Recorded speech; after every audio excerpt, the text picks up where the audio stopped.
नमस्कार मंडळी, मी आज तुमच्यासोबत शेअर करणार आहे पुरणपोळीची रेसिपी। एकदम साधी सोपी सिंपल अशी आहे। आज वटपौर्णिमा पण आहे आणि कर्नाटकी बेंदूर पण आहे, तर खास मी त्याच्यासाठी पुरणपोळी बनवणार आहे। तर त्यासाठी मी 1 वाटी हरभरा डाळ घेतलेली आहे आणि त्याला आता स्वच्छ धुवून घेणार आहे।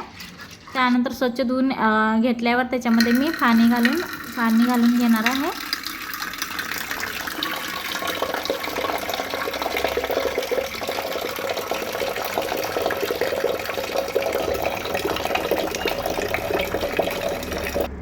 आता मी त्याच्यामध्ये एवढं पाणी घालून घेतलेलं आहे। त्यानंतर त्याच्यामध्ये मी हळद घालून घेणार आहे कलरसाठी। त्यानंतर त्याच्यामध्ये मी थोडंसं ऑइल घालून घेणार आहे। त्यानंतर कुकरचं टोपण लावून मी त्याचे 4 शिट्ट्या आता काढून घेणार आहे।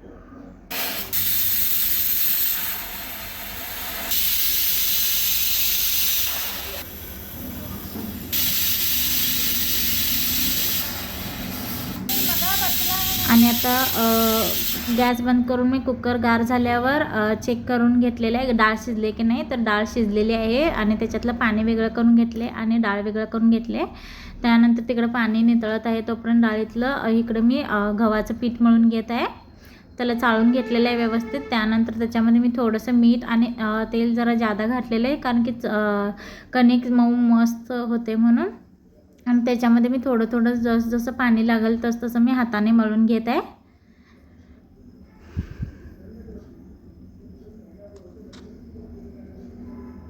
लय पातळ पण मळणार नाही आणि लय घट पण मळणार नाही आहे, एकदम मीडियम असं मऊ असं मळून घेणार आहे। आणि असं मी मळून घेतलेलं आहे बघा, मऊ असं। त्यानंतर दोन्ही हाताने पण व्यवस्थित मळून घेतलेलं आहे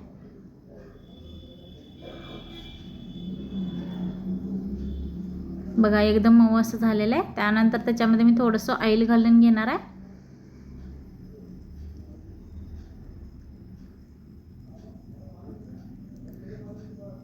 ऑइल पण सगळीकडे लागावून आणि एकदा मी ते पीठ सगळं एकत्र करून घेणार आहे, सगळीकडे लागावं म्हणून।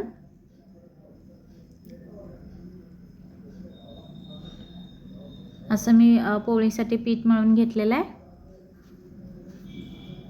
आणि ते आता साईडला ठेवलेलं आहे। त्यानंतर इकडे मी आता डाळ शिजवून घेणार आहे आणि ते डाळ एक भांड्यामध्ये मी घेतलेलं आहे। त्यानंतर जेवढी डाळ आहे तेवढंच मी गूळ पावडर घेतलेलं आहे आणि त्याला आता 2 मिनिटे मी शिजवून घेणार आहे।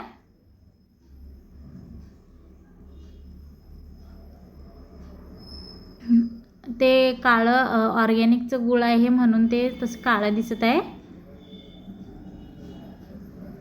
आणि 2 मिनिटं मी कंटिन्यू त्याला चमच्याने हलवून घेतलेलं आहे, कारण की खाली चिकटायला नको म्हणून।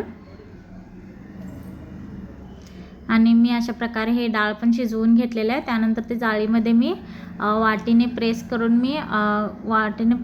मी पुरण केलेलं आहे तयार बघा। अशा प्रकारे इथं दक्षांचा बघत बसलेला आहे मम्मा काय करत आहे म्हणून।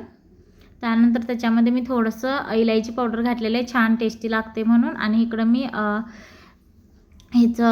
कणकेचा एक गोळा घेतलेला आहे आणि इथं पुरणचा पण एक गोळा घेतलेला आहे आणि त्याच्यामध्ये मी व्यवस्थित असं भरून घेतलेलं आहे बघा, अशा प्रकारे।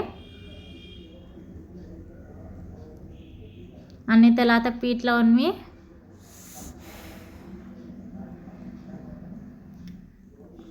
आता व्यवस्थित लाटून घेणार आहे। ते व्हिडिओत जरी स्पीड दिसत असेल तर हळूहळू मी लाटून घेतलेलं आहे, दोन्ही बाजून लाटलेलं नाही, एका बाजूनच लाटून घेतलेलं आहे। त्यानंतर तिकडं मी गॅसवर तवा गरम होण्यासाठी ठेवलेला आहे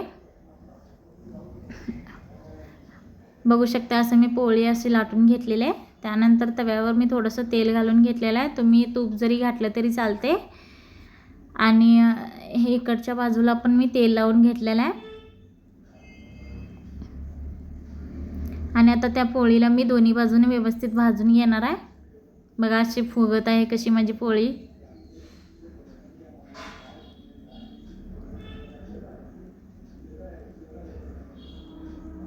त्याला आता मस्तपैकी मी दोन्ही बाजूने घेणार आहे भाजून बघा। माझी पोळी कशी टम करून फुगलेली आहे। दुसरी पण पोळी मी अशीच लाटून घेतलेली आहे। त्यानंतर त्याला पण दोन्ही बाजूने मी असं व्यवस्थित तेल लावून घेणार आहे आणि भाजून घेणार आहे। अशी माझी पुरणपोळी तयार झालेली आहे. जर हा व्हिडिओ आवडला असेल तर लाईक आणि सबस्क्राईब करायला विसरू नका. थँक्यू.